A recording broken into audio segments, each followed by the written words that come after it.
বাসায় থাকতে থাকতে আমার মাঝে মধ্যে ভীষণ একঘেয়েমি লেগে যায়। তাই ২-৩ দিন পর পরই আমি সন্ধ্যার পরে বের হয়ে হয়তোবা একটু ফুচকা বা একটু চা খেয়ে আসি, যাতে নিজের মনটা ফ্রেশ হয়ে যায়। কিন্তু সেভাবে ভিডিওগুলা করা হয় না।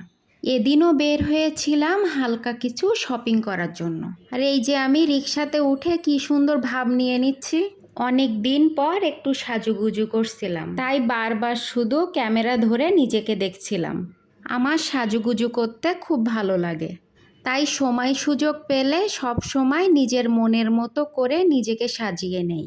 আজ সংসারের জন্য টুকটাক কিছু কেনাকাটা করছিলাম। এই যে আমি বাসায় টেবিলে পাতার জন্য টেবিল ক্লথগুলা দেখছিলাম, কিন্তু অতটা ভালো না লাগায় নেওয়া হয়নি।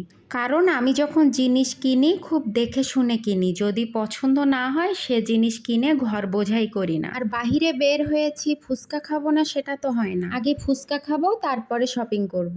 পেট ঠান্ডা তো দিল ঠান্ডা। আমি বাহিরের খাবারগুলা খুব অ্যাভয়েড করে চলি, কিন্তু ফুচকা আর চা এই দুইটা জিনিস দেখলে আমি কখনোই নিজেকে কন্ট্রোল করতে পারি না। আর আমার মাঝে মধ্যে ফুচকা খাওয়ার ক্রেভিং হয়, তো বেশি ক্রেভিং হয় যে রাত 10টা-11টা আমি চলে যাই ফুচকা খেতে। এত বেশি ক্রেভিং হয় যে তখন ফুচকা আমার অবশ্যই লাগবে। আগে তো বাসায় বানিয়ে ফুচকা খেতাম, এখন বাসায় সেভাবে বানানো হয় না। আর এই দোকানটার ফুচকা অনেক ভালো লাগে, এজন্য আমরা যেয়ে এখান থেকেই ফুচকা খেয়ে আসি।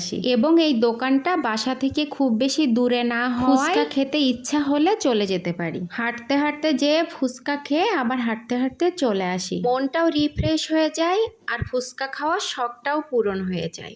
আমার যদিও ফুচকার মতো চটপটিটা অত বেশি পছন্দ না, চটপটি খাই না বললেই চলে, কিন্তু 1 প্লেট চটপটি নেওয়া হয়েছিল এখানকার চটপটি কেমন খেতে সেটা টেস্ট করার জন্য। আমার কাছে যদিও অত বেশি ভালো লাগেনি, কি আর করার।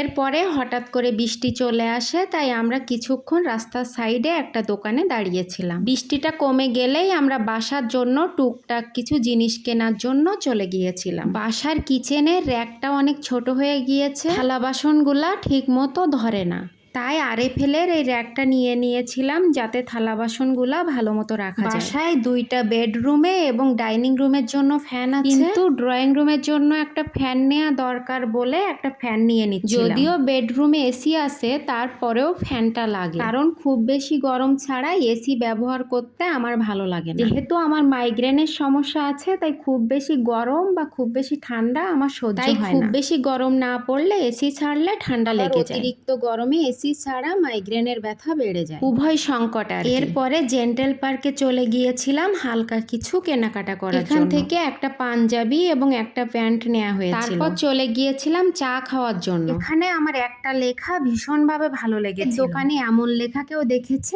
এর দোকানে আবার লেখা আছে নো স্মোকিং, এবং এটাও লেখা ছিল রাজনৈতিক কোনো আলাপ সেখানে করা যাবে না। লেখাটা আমার ভীষণ ভালো লেগেছিল, কারণ আমরা একই রকম দৃশ্য দেখতে দেখতে যখন অভ্যস্ত হয়ে যাই, ভিন্ন কিছু দেখলে আমাদের মন ভীষণভাবে খুশি হয়ে যায়। কারণ আমরা জানি চায়ের দোকানে ধূমপান করতে করতে মানুষ চায়ের আড্ডা জমায়, সেখানে রাজনৈতিক, অর্থনৈতিক, সামাজিক সব বিষয় নিয়েই আলোচনা হয়। তাই এই ভিন্ন লেখাটা আমার মনকে ছুঁয়ে গেছিল। যাই হোক, আজকের মতো এই পর্যন্ত। আবার দেখা হবে পরবর্তী কোনো ভিডিওতে। ততক্ষণ সবাই ভালো থাকবেন এবং প্রমাস স্টোরির পাশে থাকবেন।